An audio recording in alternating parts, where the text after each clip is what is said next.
आज की इस वीडियो में हमने एक्सरसाइज 6.1 के क्वेश्चन नंबर 6, क्वेश्चन नंबर 7 और क्वेश्चन नंबर 8 को सॉल्व करना है। तो question number 6, find a unit vector in the direction of the vector given below. यहाँ पे 4 वेक्टर्स दिए हुए हैं, तो हमने मालूम करना है यूनिट वेक्टर सेम जिसकी डायरेक्शन सेम हो इन वेक्टर्स के। इन वेक्टर की सेम डायरेक्शन से मुराद ये है कि ये दोनों वेक्टर्स एक दूसरे के पैरेलल हों। पैरेलल उस वक्त होता है जब दो वेक्टर जो हैं वो एक ही साइड पे हो, एक ही डायरेक्शन में हो। तो सबसे पहले हम यूनिट वेक्टर के बारे में देख लेते हैं कि यूनिट वेक्टर होता क्या है। तो यहाँ पे स्टूडेंट्स यूनिट वेक्टर की डेफिनेशन लिखी हुई है। तो unit vector is a vector whose magnitude is 1। Unit vector वो होता है जिसका मैग्नीट्यूड 1 हो। यूनिट का मतलब ही यहाँ पे एक है। If A is any vector, यहाँ पे उसने ए वेक्टर दिया हुआ है, then its unit vector is represented as. तो यहाँ पे इसको रिप्रेजेंट करने का भी एक तरीका है। आपने वेक्टर ए लिखना है, इसके ऊपर छोटी सी हैट बना देनी है कुछ इस तरह से, जिसको पढ़ सकते read as vector A hat it is defined as. अब इसका फार्मूला है जो आपने याद रखना है। किसी भी वेक्टर का जब भी यूनिट वेक्टर लेते हैं तो उसका फार्मूला होता है, ओरिजिनल वेक्टर को लिखना है, उसको डिवाइड करना है आपने उसके मैग्नीट्यूड से। मैग्नीट्यूड हम क्वेश्चन नंबर 5 के अंदर बड़ी डिटेल के साथ सॉल्व करके आ चुके हैं। तो ओरिजिनल वेक्टर जो भी होगा उसको हम डिवाइड करेंगे उसके मैग्नीट्यूड के साथ, तो हमारे पास जो वेक्टर निकलेगा वो यूनिट वेक्टर होगा। तो चलिए क्वेश्चन नंबर 6 की तरफ बढ़ते हैं। अब यहाँ पे हमने इसका यूनिट वेक्टर मालूम करना है। तो सबसे पहले हम यूनिट वेक्टर का फार्मूला लिख लेते हैं। तो यूनिट वेक्टर हम लिखेंगे, वेक्टर ए के ऊपर हेड डालनी है, ये इक्वल होता है ओरिजिनल वेक्टर ये वाला, और हमने इसका नीचे लिखना है मैग्नीट्यूड, मैग्नीट्यूड ऑफ ए। अब यहाँ पे सिर्फ हमें मैग्नीट्यूड चाहिए, तो फार्मूले के अंदर वैल्यू पुट करेंगे तो आंसर आ जाएगा। तो यहाँ पे हम मैग्नीट्यूड मालूम कर लेते हैं। तो मैग्नीट्यूड का फार्मूला होता है X square plus Y square, और सारे के ऊपर आ जाएगा यहाँ पे अंडर रूट। अब यहाँ पे एक्स का स्क्वेयर, ये जो आई के साथ वैल्यू दी होगी ये एक्स होगा, तो यहाँ पे -4 का स्क्वेयर आ जाएगा, प्लस जे के साथ जो वैल्यू है ये वाई है, तो यहाँ पे 5 का स्क्वेयर आ जाएगा, और दोनों के ऊपर आ जाएगा यहाँ पे अंडर रूट। माइनस का स्क्वेयर लेंगे तो प्लस हो जाएगा, 4 का स्क्वेयर लेंगे तो 16 हो जाएगा, प्लस 5 का स्क्वेयर आ जाएगा 25, तो दोनों को प्लस कर लेना है। तो जब प्लस करेंगे तो यहाँ पे आ जाएगा 41, और इस सारे के ऊपर आ जाएगा अंडर रूट। तो यहाँ पे मैग्नीट्यूड ऑफ ए हमने मालूम कर लिया है, वो है 41 का अंडर रूट। अब फार्मूले के अंदर हमने मैग्नीट्यूड की वैल्यू पुट कर देनी है। ओरिजिनल वेक्टर की जगह पे हमने ये वाला वेक्टर लिख लेना है। तो यहाँ पे आ जाएगा वेक्टर ए का यूनिट वेक्टर। तो यहाँ पे हम ओरिजिनल वेक्टर लिखेंगे -4i प्लस 5j, और हमने मैग्नीट्यूड मालूम किया था 41 का अंडर रूट। इसको सेपरेट करके भी लिख सकते हैं, -4/41 का अंडर रूट, साथ में i लिख लेंगे, प्लस 5/41 का अंडर रूट, और साथ में j वेक्टर आ जाएगा। तो यहाँ पे कुछ इस तरह से भी इसको लिखा जा सकता है। तो इस तरीके से आपने यहाँ पे यूनिट वेक्टर मालूम करना है। अब यहाँ पे पार्ट नंबर 2 है, तो पार्ट नंबर 2 के अंदर हम पहले यहाँ पे फार्मूला लिखेंगे। तो फार्मूला हमारे पास है ए वेक्टर ओवर ए का मैग्नीट्यूड। तो मैग्नीट्यूड मालूम कर लेते हैं वेक्टर ए का। तो यहाँ पे आ जाएगा हमारे पास 6 का स्क्वेयर प्लस 8 का स्क्वेयर, स्क्वेयर ओपन करेंगे, 6 का स्क्वेयर आ जाएगा 36, 8 का स्क्वेयर आ जाएगा 64, दोनों को प्लस कर लेंगे। तो जब प्लस करेंगे तो 100 आ जाएगा, 100 का अंडर रूट लेंगे तो ये 10 आ जाएगा।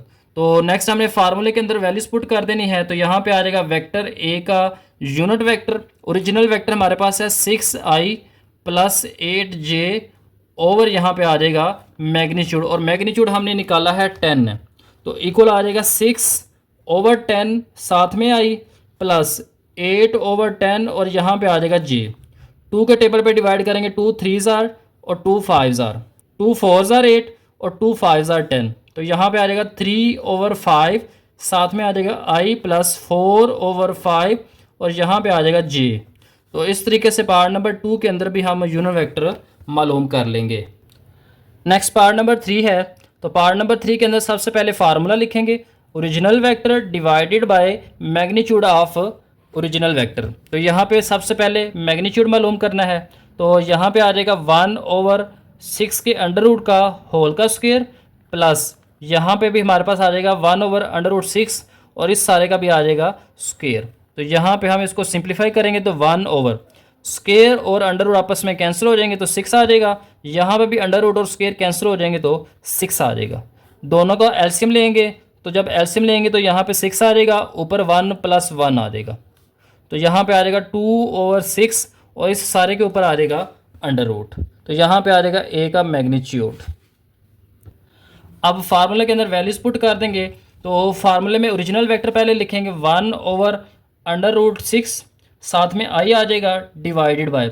अब इसको स्टूडेंट्स कुछ इस तरह से भी लिखा जा सकता है, 2 का अंडर रूट अलग कर दें और 6 का अंडर रूट अलग कर दें, तो यहाँ पे आ जाएगा 2 का अंडर रूट डिवाइडेड बाय 6 का अंडर रूट प्लस, उसके बाद आ जाएगा जे, तो जे के साथ है हमारे पास 1/6 का अंडर रूट और नीचे आ जाएगा 2 का अंडर रूट डिवाइडेड बाय 6 का अंडर रूट और साथ में यहाँ पे आ जाएगा जे। यहाँ पे अंडर रूट 6 और अंडर रूट 6 कैंसिल हो जाएंगे, यहाँ पे भी अंडर रूट 6 और अंडर रूट 6 कैंसिल हो जाएंगे, तो यहाँ पे आ जाएगा 1/√2 और साथ में आई आ जाएगा प्लस, और यहाँ पे आ जाएगा 1/√2 और साथ में यहाँ पे भी जे आ जाएगा। नेक्स्ट इसका पार्ट नंबर 4 है, तो पार्ट नंबर 4 के अंदर भी सबसे पहले फार्मूला ही लिखना है आपने, तो यहाँ पे आ जाएगा ए का vector divided by magnitude of A. तो सबसे पहले मैग्नीट्यूड मालूम कर लेंगे, तो मैग्नीट्यूड आ जाएगा 1/2, इस सारे का स्क्वायर आ जाएगा प्लस -3/4 और इसका भी स्क्वायर आ जाएगा और यहाँ पे आ जाएगा अंडर रूट। 1 का स्क्वायर लेंगे तो 1 आ जाएगा, 2 का स्क्वायर लेंगे तो 4 आ जाएगा प्लस, माइनस का स्क्वायर लेंगे तो यहाँ पे प्लस आ जाएगा, 3 का स्क्वायर लेंगे तो 9 आ जाएगा, 4 का स्क्वायर लेंगे तो यहाँ पे 16 आ जाएगा, सारे के ऊपर यहाँ पे अंडर रूट आ जाएगा। 4 और 16 का एलसीएम लेंगे तो यहाँ पे आ जाएगा 16, 16 को 4 से डिवाइड करेंगे तो 4 आ जाएगा, 4 को 1 से मल्टीप्लाई करेंगे तो 4 आ जाएगा प्लस 16 को 16 से डिवाइड करेंगे तो 1 आ जाएगा, 1 को 9 से मल्टीप्लाई करेंगे तो 9 आ जाएगा, और यहाँ पे आ जाएगा 13/16 और सारे के ऊपर आ जाएगा अंडर रूट। अब यहाँ पे इसको मज़ीद सिंप्लीफाई किया जा सकता है, 13 का अंडर रूट वैसे ही लिख लेंगे, 16 का अंडर रूट लेंगे तो ये 4 आ जाएगा, तो यहाँ पे हमारे पास मैग्नीट्यूड ऑफ ए आ गया है अंडर रूट 13/4। अब फार्मूला है तो फार्मूले के अंदर वैल्यूज़ को पुट करना है, तो यहाँ पे ओरिजिनल वेक्टर लिखेंगे 1/2, साथ में आई आ जाएगा डिवाइडेड बाय, यहाँ पे हम लिख लेंगे 13 का अंडर रूट डिवाइडेड बाय 4 और -3/4 और यहाँ पे जे आ जाएगा और यहाँ पे अंडर रूट 13/4 आ जाएगा, तो यहाँ पे 4 और 4 से कैंसिल हो जाएगा, 2 1 2 और यहाँ पे आ जाएगा 2, तो यहाँ पे हमारे पास आंसर आ जाएगा इसका, ये 2 नीचे डिवाइड हो रहा है ऊपर जाके मल्टीप्लाई हो जाएगा, तो 2 आई हो जाएगा डिवाइडेड बाय अंडर रूट 13 आ जाएगा, माइनस यहाँ पे 3 आ जाएगा और नीचे जो है अंडर रूट 13 आ जाएगा और साथ में जे आ जाएगा। नेक्स्ट क्वेश्चन नंबर 7 है और क्वेश्चन नंबर 8 है, दोनों का पैटर्न स्टूडेंट्स एक ही है, दोनों के स्टेप्स भी एक जैसे ही हैं। यहाँ पे 3 वेक्टर्स दिए हुए हैं ए बी सी, हमने यहाँ पे यूनिट वेक्टर मालूम करना है जो कि पैरेलल होगा इस वेक्टर के a + b - 3c, तो इस वेक्टर के पैरेलल हमने यूनिट वेक्टर मालूम करना है। तो चलिए देखते हैं कि कैसे यहाँ पे इसको सॉल्व करेंगे। अब यहाँ पे सबसे पहले हमने a + b - 3c मालूम करना है, तो हम लेट कर लेते हैं कि ये जो है ये v के इक्वल है, इसको हम कोई वेक्टर का नाम दे लेते हैं। आप भी स्टूडेंट्स कोई भी नाम यहाँ पे दे सकते हैं इसको। तो सबसे पहले यहाँ पे हमने ये मालूम करना है, तो हमारे पास पहले a वेक्टर है 5i - 7j प्लस, फिर b वेक्टर लिखना है, b वेक्टर में है -i - j, तो यहाँ पे माइनस लिख लेना है और यहाँ पे आ जाएगा -i माइनस का j -3। अब c को हमने मल्टीप्लाई करना है -3 के साथ, तो c हमारे पास है 2i - +3j, तो यहाँ पे जब मल्टीप्लाई करेंगे तो यहाँ आ जाएगा 5i - 7j -i - j minus 3 को 2 से मल्टीप्लाई करेंगे तो 6 आ जाएगा, साथ में i आ जाएगा, माइनस प्लस माइनस 3 3 9 और यहाँ पे आ जाएगा j। अब i वाली वैल्यूज़ को आपस में सॉल्व करना है और j वाली वैल्यूज़ को आपस में सॉल्व करना है, तो यहाँ पे आ जाएगा 5i - i, तो यहाँ पे 5 में से एक i माइनस हो जाएगा तो आ जाएगा 4i और 4i में से माइनस करेंगे -6i, तो ये आ जाएगा माइनस का 2i, -7j माइनस का j -8 हो जाएगा और -9 यहाँ पे आ जाएगा माइनस का 17j। तो इस तरह से हम यहाँ पे b वेक्टर मालूम कर लेंगे। अब हमने इसका मैग्नीट्यूड मालूम करना है, क्योंकि यूनिट वेक्टर के लिए हमें मैग्नीट्यूड की ज़रूरत होती है, तो यहाँ पे आ जाएगा -2 का स्क्वायर प्लस -17 का स्क्वायर और सारे के ऊपर यहाँ पे आ जाएगा अंडर रूट, तो माइनस का स्क्वायर लेंगे तो प्लस हो जाएगा, 2 का स्क्वायर यहाँ पे 4 आ जाएगा, 17 का स्क्वायर लेंगे तो ये आ जाएगा 289, तो यहाँ पे दोनों को हमने प्लस कर लेना है, तो जब प्लस करेंगे तो 293 आ जाएगा। अब हमने यूनिट वेक्टर मालूम करना था, तो उसके लिए हमारे पास फार्मूला होगा v और इसके ऊपर हेड डाल देनी है और ओरिजिनल वेक्टर लिखना है डिवाइडेड बाय v का मैग्नीट्यूड। अब v हमने निकाल लिया है, वो था -2i -17j डिवाइडेड बाय, अब v का हमने मैग्नीट्यूड मालूम किया है 293 और इसका ऊपर आ गया अंडर रूट। तो सेपरेट कर लेंगे, -2 ओवर 293 का अंडर रूट और इसके साथ आ जाएगा i माइनस, और यहाँ पे आ जाएगा 17 ओवर 293 और इसके साथ आ जाएगा अंडर रूट और यहाँ पे आ जाएगा j। तो इस तरीके से हम ये वेक्टर को मालूम कर लेंगे। अब v जो है ये हमने लेट किया था a प्लस बी -3c के इक्वल है, तो यहाँ पे ये भी लिख सकते हैं और वो भी लिख सकते हैं। अब नेक्स्ट क्वेश्चन नंबर 8 है, तो 8 के अंदर भी हमने पैरेलल मालूम करना है वेक्टर इस वेक्टर के, तो इसको भी हम लेट कर लेते हैं कि ये हमारे पास v वेक्टर है। तो v वेक्टर हमारे पास आ जाएगा 3a -2c प्लस 4b। तो सबसे पहले हम यहाँ पे v मालूम करेंगे, तो 3a के साथ मल्टीप्लाई होगा, तो a हमारे पास है 3i -j -2। अब c जो है वो इक्वल है i प्लस 2j के, तो यहाँ पे आ जाएगा प्लस का 4। अब इसको हमने मल्टीप्लाई करना है b के साथ, तो b है -2i प्लस 4j।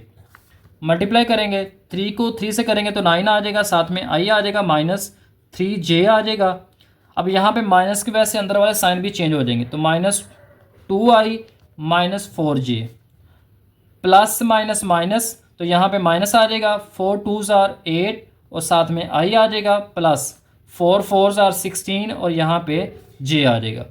अब ये भी i वाली वैल्यू है, ये भी i है, ये भी i है, ये भी i है और ये भी i है। तो 9 में से 2 को माइनस करेंगे तो 7 आ जाएगा, 7 -8 होगा तो माइनस का यहाँ पे i आ जाएगा। अब उसके बाद j वाले को सोल्व करना है, -3j -4j, तो माइनस का 7j हो जाएगा प्लस का 16, तो यहाँ पे आ जाएगा प्लस का 9j, क्योंकि -7 और प्लस का 16 दोनों को सोल्व करें तो प्लस का 9j आता है। तो यहाँ पे v वेक्टर हमारे पास आ गया है -i प्लस 9j। अब हमने इसका मैग्नीट्यूड मालूम करना है, तो मैग्नीट्यूड मालूम करेंगे तो यहाँ पे आ जाएगा माइनस, अब इस i का कोई भी कोएफिशिएंट नहीं है तो 1 है, तो यहाँ पे आ जाएगा 1 का स्क्वायर प्लस 9 का स्क्वायर और यहाँ पे ऊपर आ जाएगा अंडर रूट। माइनस का स्क्वायर लेंगे तो प्लस आ जाएगा, 1 का स्क्वायर लेंगे तो 1 आ जाएगा, प्लस 9 का स्क्वायर लेंगे तो 81 आ जाएगा, दोनों को प्लस करेंगे तो 82 का अंडर रूट आ जाएगा। अब हमने यूनिट वेक्टर मालूम करना है, तो यूनिट वेक्टर का फार्मूला है, ओरिजिनल वेक्टर लिखेंगे पहले, तो डिवाइड करेंगे उसको मैग्नीट्यूड से। अब ओरिजिनल वेक्टर v हमने मालूम किया था -i plus 9j divided by v का मैग्नीट्यूड वो है 82 का अंडर रूट। सेपरेट कर लेंगे तो -1 ओवर 82 और साथ में यहाँ पे i आ जाएगा प्लस, और यहाँ पे आएगा 9 ओवर 82 का अंडर रूट और यहाँ पे j आ जाएगा। तो इस तरीके से हम क्वेश्चन नंबर 8 को सॉल्व कर लेंगे। तो आज की इस वीडियो में हमने क्वेश्चन नंबर 6, 7 और 8 को सॉल्व किया है। इस वीडियो के अंदर हमने एक नया कॉन्सेप्ट सीखा है, यूनिट वेक्टर। यूनिट वेक्टर होता क्या है और किस तरह से हम मालूम कर लेते हैं। यूनिट वेक्टर हमने पढ़ा है कि वो वेक्टर जिसका मैग्नीट्यूड 1 हो, इसका फार्मूला हमने पढ़ा है, ओरिजिनल वेक्टर को डिवाइड करना है हमने मैग्नीट्यूड ऑफ दैट वेक्टर। जो भी वेक्टर दिया होगा उसके मैग्नीट्यूड से डिवाइड करेंगे तो हमारे पास यूनिट वेक्टर आ जाएगा। तो उम्मीद है आज की ये वीडियो आपको अच्छी लगी है। अगर वीडियो अच्छी लगी है तो चैनल को लाइक भी करें, सब्सक्राइब भी करें और आगे दोस्तों को भी शेयर करें, ताकि आने वाली वीडियोस जो हैं वो सबसे पहले आप तक पहुंचे।